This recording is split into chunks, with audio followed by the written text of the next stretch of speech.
Greetings, everyone. Welcome to Sabbath services from rain-soaked Central California. Now, here we are coming close to the Passover time.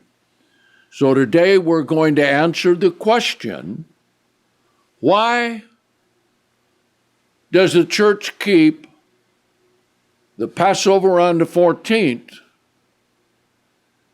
but the Jews keep it on the 15th? And what are they missing? Okay. Now, we know in Leviticus 23, it says clearly, the Passover is on the 14th day of the first month between the two evenings.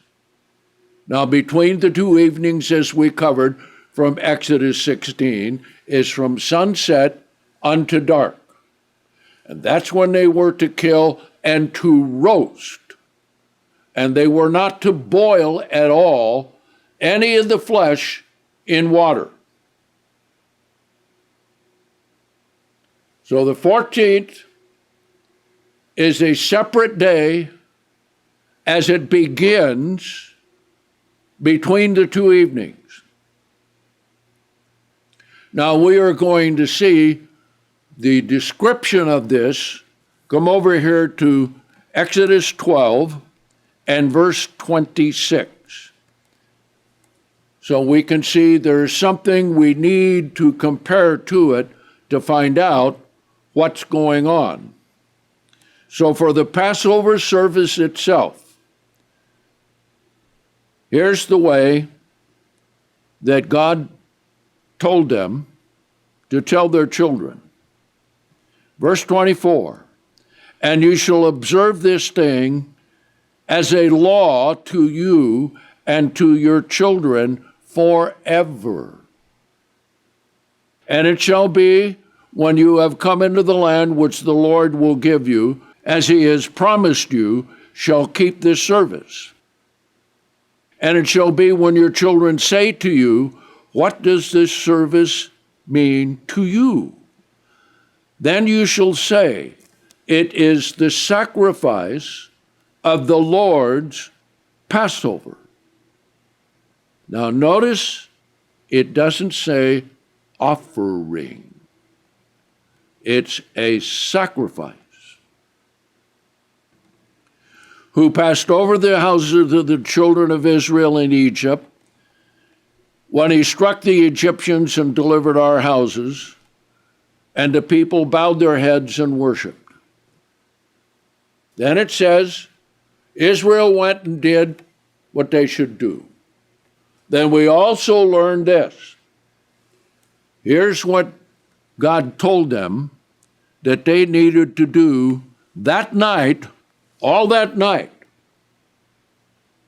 Everything was to be finished between the two evenings and sunrise.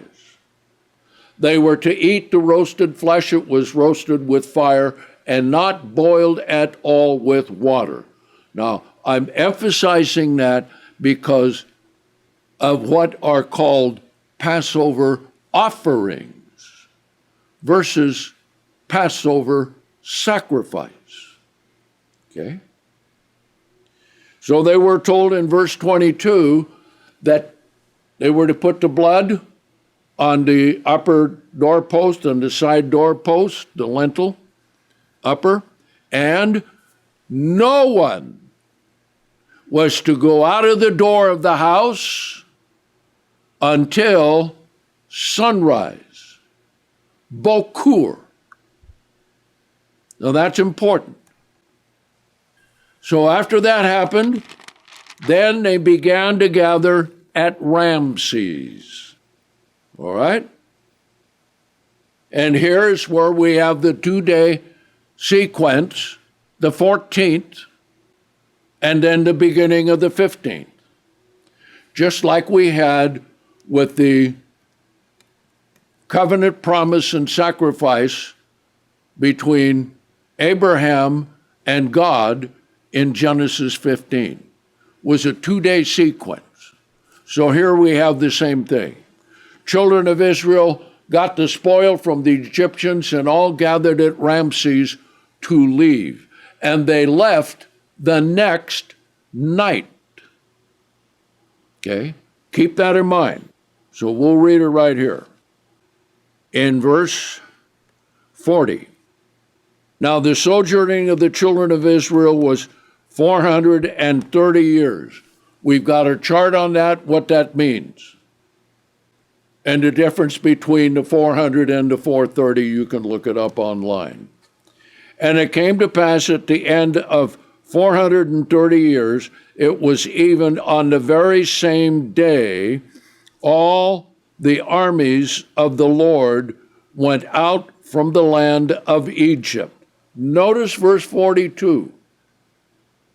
It is a night to be much observed to the Lord, for bringing them out of the land of Egypt. Now, remember the instruction concerning the Passover.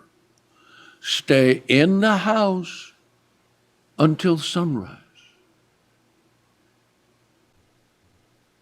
So this is their exiting, not God's passing over. This is the night of the Lord to be observed by all the children of Israel in their generations. Okay? Then he gave instructions concerning the Passover. All right? Now, here they are, all gathered there at Ramses and ready to go at sunset as the 14th day, the Passover day, was ending, and the 15th day, the first day of the Feast of Unleavened Bread, was beginning. Now, let's come back here to Exodus 12, and let's make sure that we understand this. Exodus 12. Concerning the Feast of Unleavened Bread, verse 17. You shall keep the Feast of Unleavened Bread, for in this very same day I have brought your armies out of the land of Egypt. Therefore you shall keep this day in your generation forever. In the first month, in the 14th day of the month at sunset. Now, this is Ba'erev, and that means this ends the 14th, which when the 14th ends, what begins? The 15th. Okay? You shall eat unleavened bread until the 21st day of the month at sunset, ending the Feast of Unleavened Bread. Okay? Now, that's important.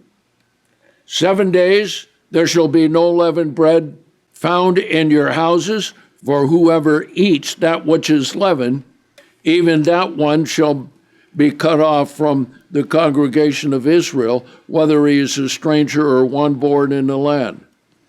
You shall eat nothing leavened in all your dwelling places. You shall eat unleavened bread. So that's the command for the 7 days of the Feast of Unleavened Bread. Okay? Now, there is another ceremony that was to take place on the day portion of the 14th. And this is important to understand because that will help you realize what is occurring with Deuteronomy 16 and 2 Chronicles 35. Okay? Now let's pick it up here, the last verse of chapter 12. And it came to pass the very same day when the Lord brought the children of Israel out of the land of Egypt by their armies, then the Lord spoke to Moses, saying, now listen carefully to what this is. Now remember, on the night of the 14th, all the firstborn of man and beast of the children of Israel were spared death. Now, let's read what God says about that. And Moses said to the people, remember this day in which you came out of Egypt. He's telling them, get ready for the night and remember this day, okay? Out of the house of bondage, for the Lord brought you out from this place by the strength of his hand. There shall no leavened bread be eaten. Okay? On this day, you are going out in the month of Abib. And they started going out just as the sun was setting. And it shall be, when the Lord shall bring you into the land of the Canaanites, and the Hittites, the Amorites, the Hivites, the Jebusites, which he has sworn to your fathers to give you, a land flowing with milk and honey, that you keep this service in this month. So listen carefully what they were to do. You shall eat unleavened bread 7 days, and in the seventh day there shall be a feast to the Lord. Unleavened bread shall be eaten 7 days, and there shall be no leavened bread seen with you, nor shall there be leaven seen with you in all your borders. So what they did, they would collect all the leaven. We'll see that they did that even before the Passover day when we get to the New Testament to understand that. Because you see, one of the most important things that we have is the Sabbath and unleavened bread. And Passover pictures the covenant of eternal life through Jesus Christ for all of us. Now we will see that, okay? And it's important that we understand all of these details and what was actually going on. So let's continue here. Verse 9. And it shall be a sign upon your hand and a memorial between your eyes, that the Lord's law may be in your mouth. That's the whole meaning of the Feast of Unleavened Bread. You do everything God's way. You don't bring in your own ideas. You don't bring in your own practices. You don't worship other gods. No. That you understand the law of God. Now, where do we find a similar quotation of that in the New Testament? Well, Hebrews, the 10th chapter, talks about the body that God prepared for Jesus. And that by one offering of Jesus and his shed blood, there's forgiveness of sin. And so that God will not remember our sins and lawlessness anymore, but that the laws of God and his commandments, verse 16, Hebrews 10, will be written in our hearts and in our minds. That's the whole purpose of the Feast of Unleavened Bread. And he wants it to be simple to understand. And that's why it is unleavenedness versus leavenness. Because you don't realize how easy sin comes in. So we'll talk about that more when we get toward the feast. Now, verse 10. You shall therefore keep this law in its season from year to year. Now, what is the law that he is going to give? He already gave the law concerning the Passover. This is not talking about the Passover ceremony to be observed at the beginning of the 14th, in the night of the 14th. He's talking about the preparation that they were doing on the day portion of the 14th, assembling in Ramses to leave Okay, so let's read it. It shall be when the Lord brings you into the land of Canaan. Okay, so this was not to start until they got into the land of Canaan. As he has sworn to you and your fathers, and shall give it to you. You shall set apart for the Lord all that opens the womb. Now this is the law of the firstborn. Now the firstborn is very, very special. And Jesus was the firstborn of God the Father through Mary when he was born in the flesh. And when he was raised from the dead, he was the firstborn from the dead, right? Yes. Okay. Now, firstborn, very important. Now, understand this, little sidebar. Is it not true that the greatest majority of abortions that have taken place in America are the abortion of what would have been the firstborn? So you see, the great sin and the great penalties that are coming, we're experiencing them now because the firstborn is special to God, to the Father, to the Mother. And God must be honored because every life that is born is a creation of God. He says so many times in the prophets that I have formed you in the womb. And that is through the process of procreation. Okay? So let's read this now. Verse 12, you shall set apart all that opens the womb and every firstborn that comes of any animal which you have. The males shall be the Lord's. They belong to God and should be, and this is here, all the males. Now, there are times that the firstborn is female. So just a little sidebar, that firstborn, a female, of the animals and so forth, was to be used for festivals in honoring God. Okay? Now, verse 13, back here to Exodus 13.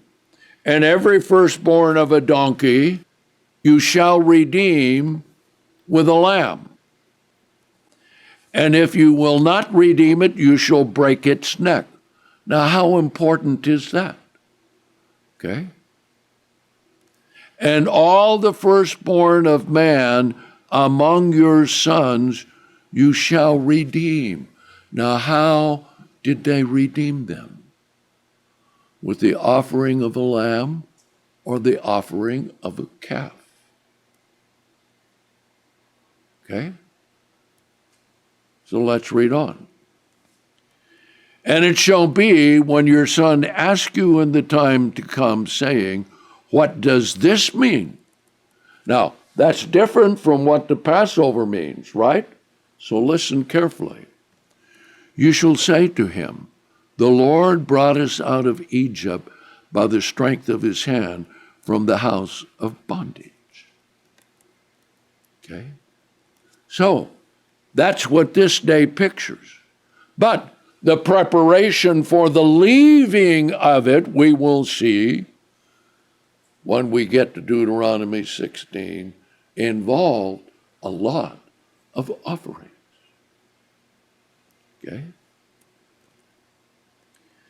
Verse 15, and it came to pass when Pharaoh would hardly let us go, the Lord killed all the firstborn of the land of Egypt, both of man and of firstborn of animals. Therefore, I sacrifice to the Lord all that opens the womb that are males. Then we're taking directly to the priest or the Levites. And they were to offer them. Okay? But all the firstborn of my sons I redeem. So what day would be the day to redeem with a sacrifice a firstborn son? Okay? Now remember the situation with Hannah and Hilkiah? Hannah didn't have any children, and she dedicated her child to God if God would give her a child, and that's how Samuel was born. And she took care of him and nursed him, and when nursing was done, which is generally 3 years old, she took him and gave him to Eli the priest to be his assistant. Dedicated to life, to God. Okay? So that's how important the firstborn is. You redeem them. And it shall be for a token upon your hand and for the frontlets between your eyes, for the Lord brought you out of Egypt by the strength of his hand. That's what it's all about.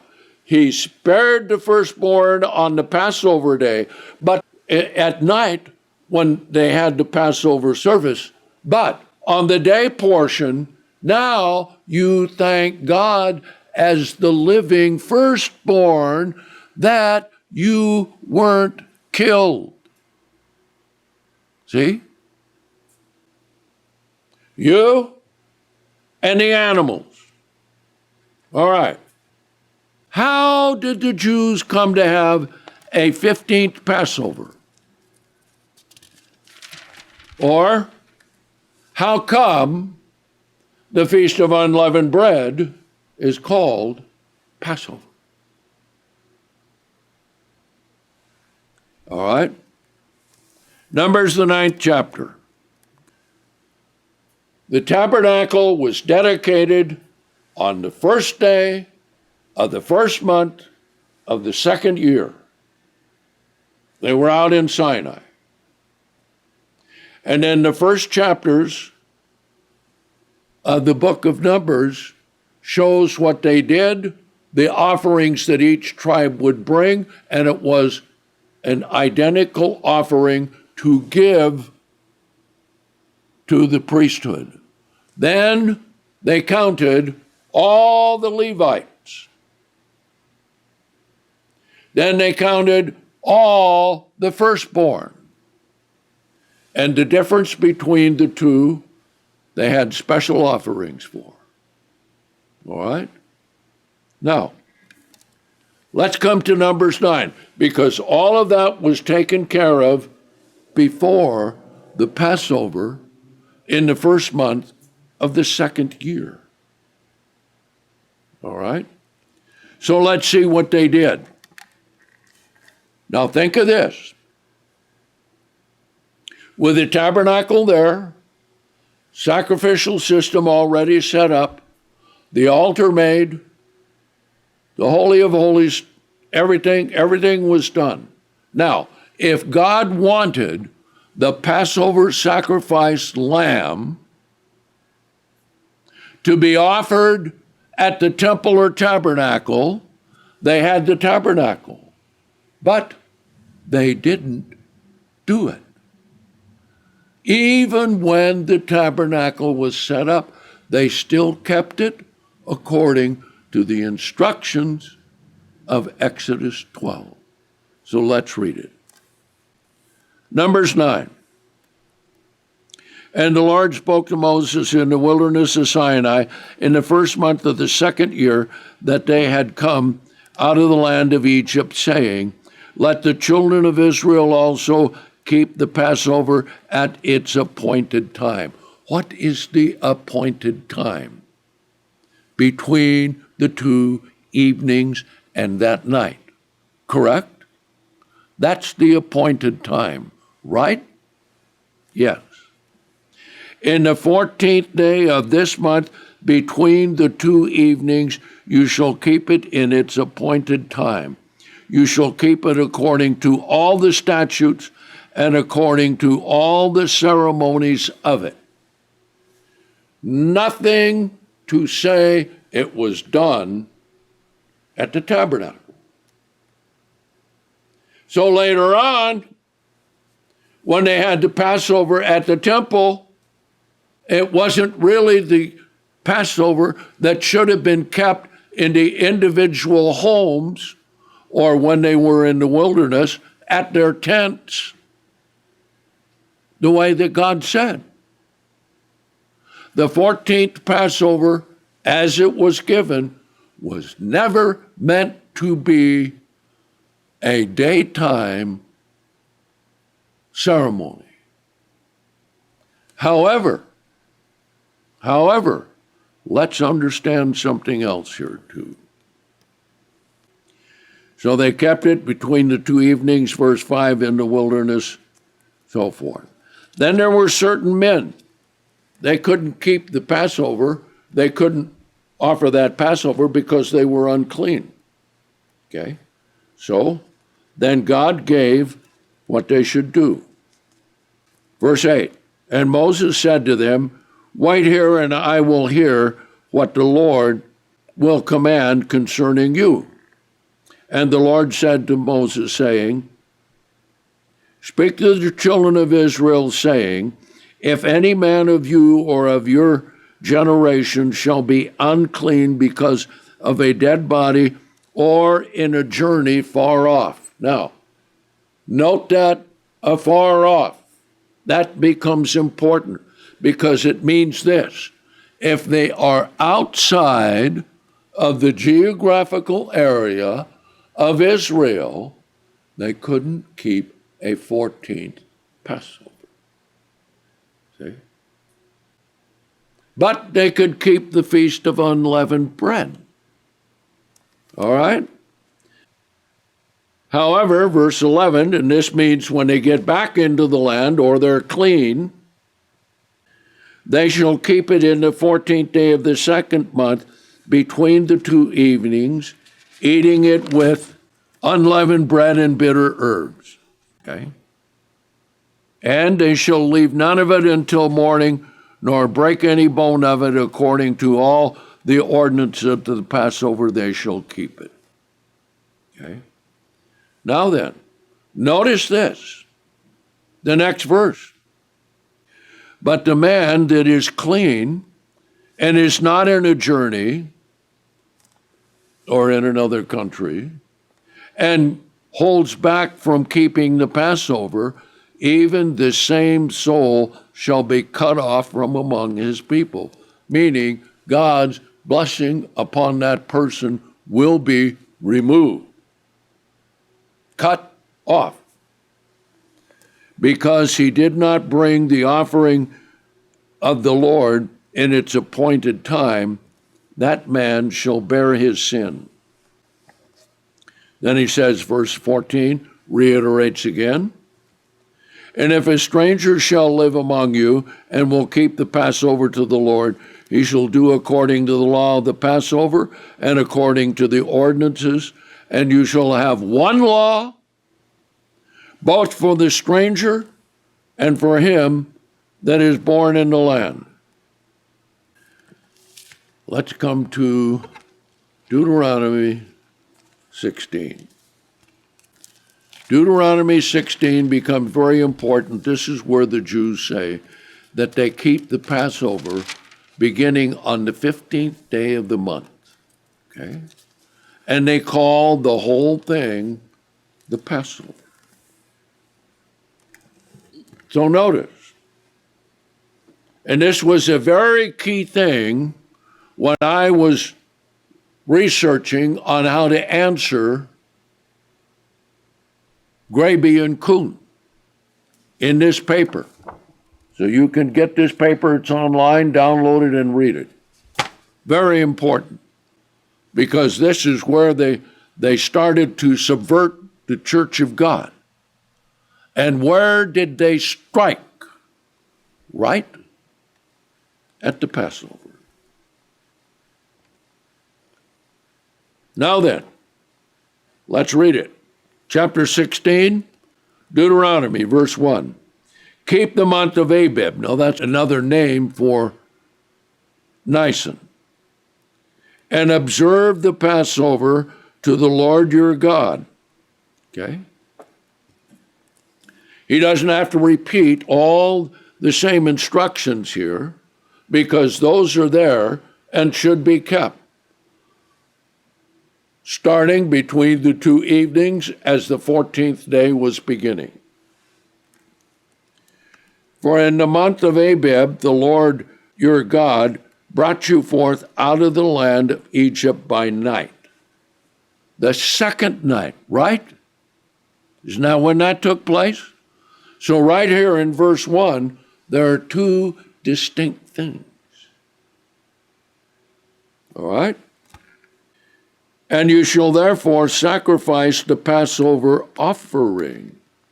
Now notice, it's not called the Passover offering in Exodus 12. It's called the sacrifice of the Passover to be kept and observed in the home. Okay? So a Passover offering, what does a Passover offering mean? Does this mean they were keeping the Passover? Let's read it, and we will understand the true meaning of this. Okay? You shall sacrifice the Passover offering to the Lord your God. Now notice carefully the next phrase.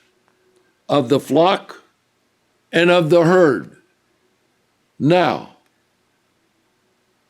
when you read Exodus 12, the instructions are from the flock, a lamb or a kid goat.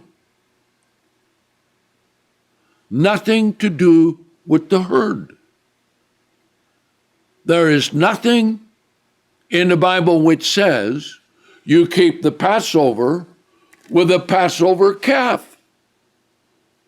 Now, compare the size of a little lamb or a little kid goat and think about this.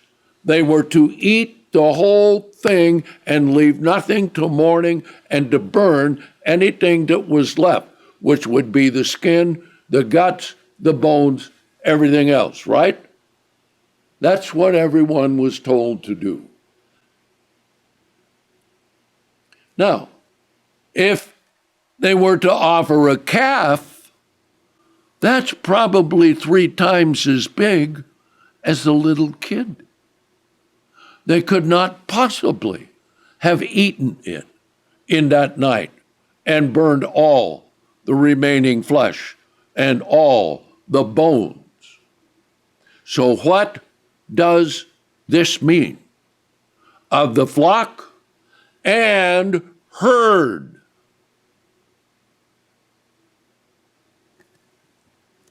Keep that in mind, okay? In the place which the Lord shall choose to place his name. That is at the tabernacle or the temple, not in the home. So what are we talking about here? Okay? We'll see it. Now notice, and you shall eat unleavened bread with it. 7 days shall unleavened bread be eaten. That's the feast of unleavened bread, correct? Okay.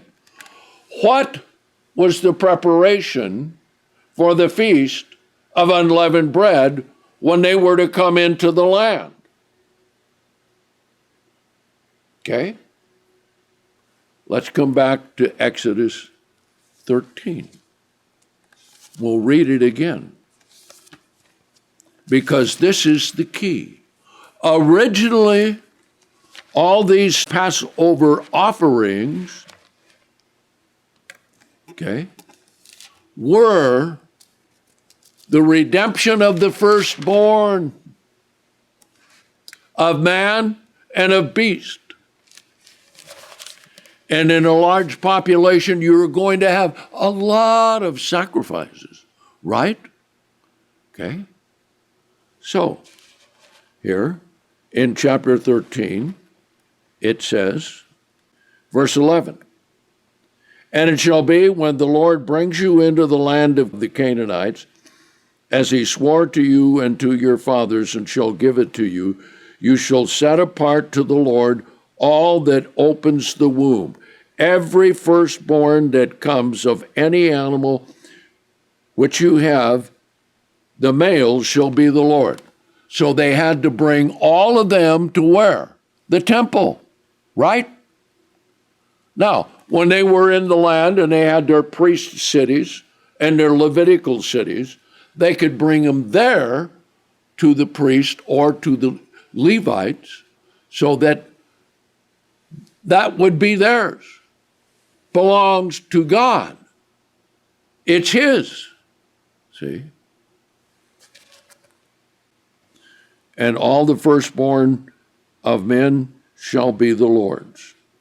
All right? The firstborn of the donkey and so forth. Okay. "And all the firstborn of man among your sons you shall redeem." So how would they redeem them? They would redeem them with a lamb, or they would redeem them with an offering. Okay?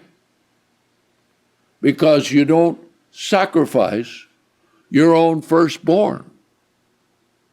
But that's what's done today with abortion. So think about how God looks upon what's going on. Okay? Now, let's continue on, come back to Deuteronomy 16. So what we have when the temple was set up, because this was not to be done until they got into the land, correct? Okay. When they got there, then they had to redeem all the firstborn of man and of beast with many, many sacrifices on the day portion of the 15th, in preparation for the night to be much observed, beginning at sunset.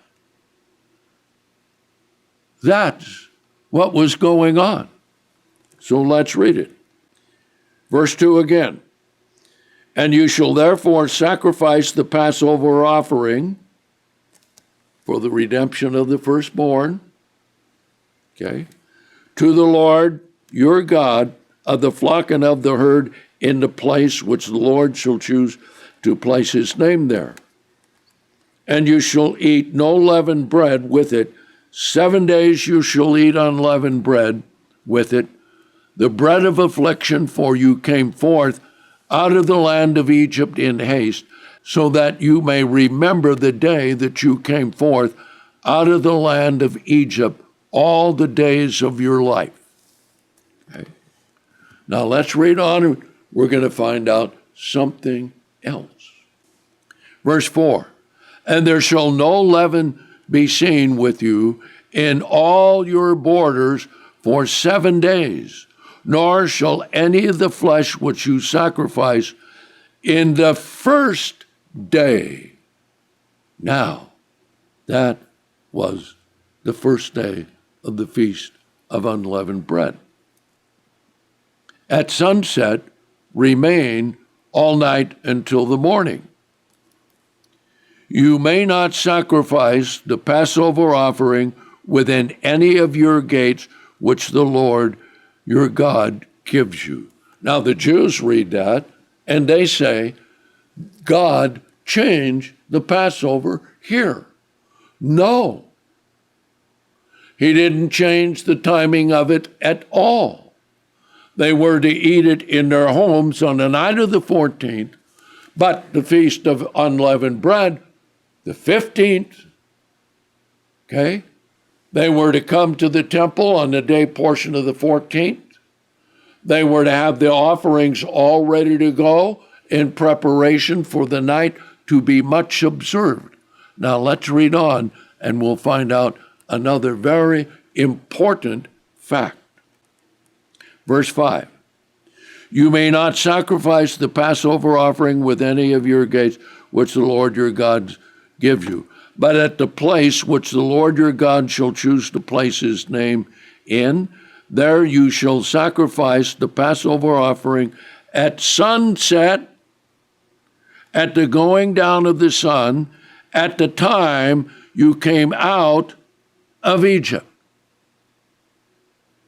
That's the beginning of the 15th. See?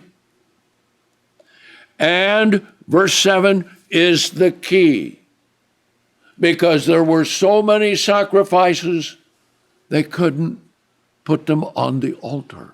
So they had other places where they could boil them. Now, this is where there's a mistranslation in the King James. Boil is bashal, and it doesn't mean to roast. But that's what's in the King James.